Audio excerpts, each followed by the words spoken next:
Hello, Jessica here from Meyer Library, and this is your SWK 710 library instruction video. We are going to go through what you need to be successful with your Understanding Peer-Reviewed Research assignment.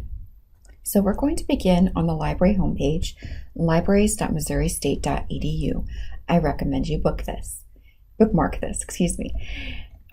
Before we dive into the research, let's take a look at getting help with your questions. So on the left-hand side of the library homepage in the aptly named help section, there is an Ask a Librarian link. This page has options for you to use our FAQ bank. The research help is short video tutorials. Chat is available 24/7. But probably the most useful for you at the graduate level are the one-on-one research consultations. You set these up on your own. They can be virtual or in person. You can select a librarian, but I recommend that you select the date and time that works best for you, and then fill in the form. What's really important to us on this form is that you give us as much detail about your topic as possible, because we do background research before meeting with you and we want our time together to be productive. So detail is good. Back to the library homepage. We're going to scroll to this tabbed search box in the middle of the page, and our focus is going to be on using the Discover at MSU search box. We are going to go to the advanced search option. I like this for the graduate level because there are no filters applied by default. We can start fresh. Now, just a second before we dive into our searching, looking at pseudo-research versus evidence-based, and the reason that you're being asked to use the library resources rather than just find things with Googling, is that with the library resources, you're going to be able to find materials that have the authority and the method to be credible information. You're going to have experts in your field doing substantiated research that you can trust, and that is why this is important. So just a little note about why we're starting here.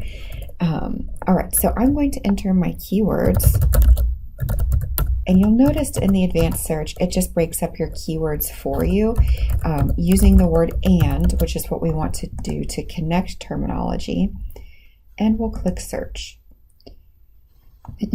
This is a more comprehensive way to search. It looks at a lot of our databases and journals at once, so don't be alarmed when you get really big result pools. We are going to whittle this down. To do so, you've got a couple options. I'm going to go to the all filters at the top, and then I am going to adjust my publication date. I want to look at the last 5 years.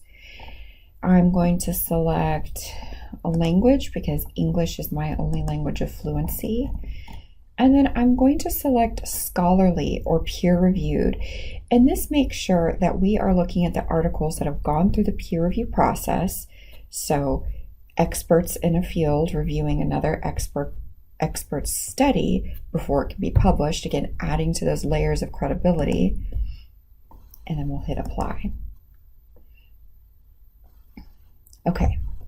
This looks much better than almost 1 million results, but still we want to make this a little more focused. So, and what I've started with is a huge topic area, mostly for demonstration's sake. So we're going to add to this. I will continue using "and" to connect our terms, and I'm going to identify a specific population. And even further, I'm going to add a specific diagnosis. And you'll see now we have 128 really focused articles that are scholarly from the last 5 years, and they are sorted by relevance. At this point, I recommend skimming through to make sure that these look right before diving in. Okay. Oh, actually, before I go on, I will just mention that this kind of stitching together keywords to create search strings is not an exact science. It can take a little trial and error to get the terminology correct, to get to the results pool that you want. So don't get frustrated if your first attempt isn't yielding what you need. And of course, we're here if you need help. All right, now let's look at a couple of articles. So when I click on the title, it takes me to a detail record for this article. This is going to give me publication information. It's going to give me subjects in blue. So if you're ever struggling with your own keywords, but you find one article that's really on target, look and see how they are describing it, because it could be that there's a more precise or different terminology that you haven't thought of. These are hyperlinked, so if you were to click on it, it would take you to a list of articles just on senile dementia treatment. So I usually adjust terms up here in my original search box. Then you also have your abstract.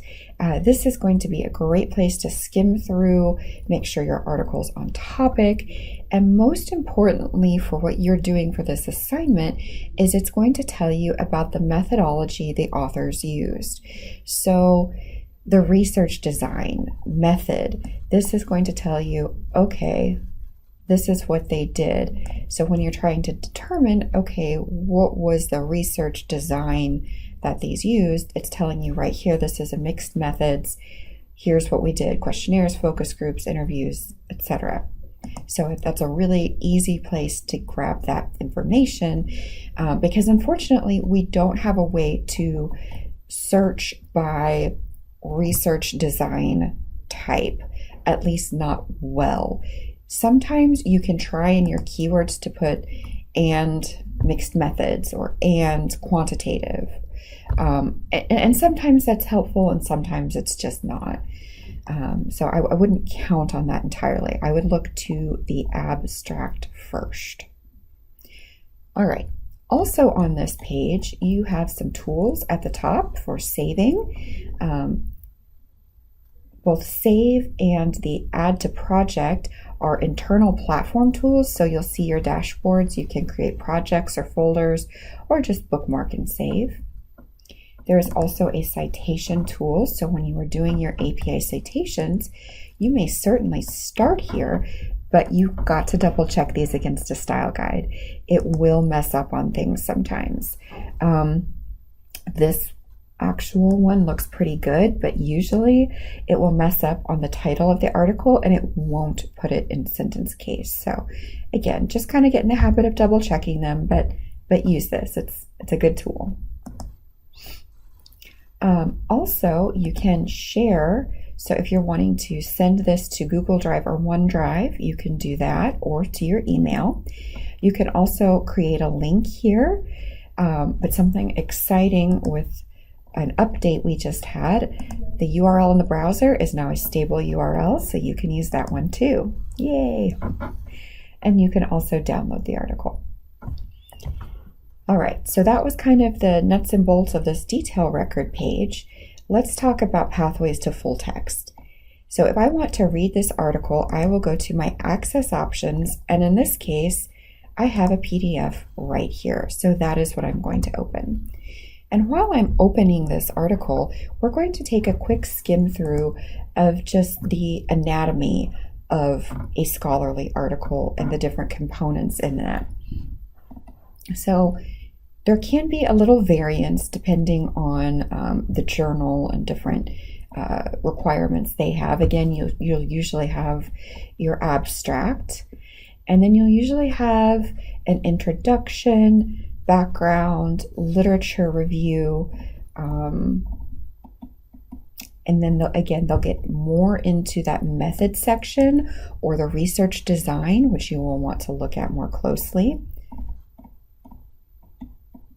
Sometimes that will include tables, graphs, charts, and then their findings or results or discussion. The terminology for that can be a little different, but it's kind of all assessing the same thing. And we're still looking at findings. And then eventually we'll get to any discussion, so the authors with their thoughts on the findings, limitations and further research. I do like it when authors indicate, okay, this is as far as we got. It would be nice if this continued in this way. So that is a scholarly article, and that one's one that we had PDF full text. I'm going to go back to our original search list because we're not going to have full text of everything. Again, you'll keep looking at the access options. We have lots of these. Oh, here's one. Okay, so sometimes we're not going to have the full text of an article, but we have what the Submit ILL Request button. This is interlibrary loan, and this is our way of getting materials for you from other institutions. This is totally free to you, and you have an unlimited number of requests. You will just click that Submit ILL Request, enter your Bear Pass, and it will pull your account, pull the form you need, and auto-populate it for you. So from here, I just do a quick skim through to make sure that required fields are filled out. Hey, it's missing a page number. I'll go back to my article. I will click on the title to go to the detail record. I am seeing no page number, so we'll enter a 0. If volume or page number are ever not apparent, just enter a 0. And then scroll to the bottom and click Submit Request. You will get an email to your Bear Mail when this is ready, usually 2 to 5 days, and in that email there will be a link to the PDF. Once you have downloaded that PDF to your local computer, it is yours forever, but you will want to make sure and download it because that link will expire. Okay, so that was interlibrary loan. You may also see things like view record in or full text finder. I'm not seeing any right here, but just don't be afraid to click on the links. We've tried to connect some pathway to full text for you. And I will emphasize that in the filtering options, I do not have you check the full text only or available in library collection, because at the graduate level of study, I want you finding the articles that are the very best for your topic. And those may be things that we do not have full text in-house. But again, we're going to use that ILL request to get it for you. All right. So I think that covers about everything that I was going to go through with you. Again, if you have any questions, you can use that Ask a Librarian, and I started at the Discover at MSU search box. Cheers, y'all.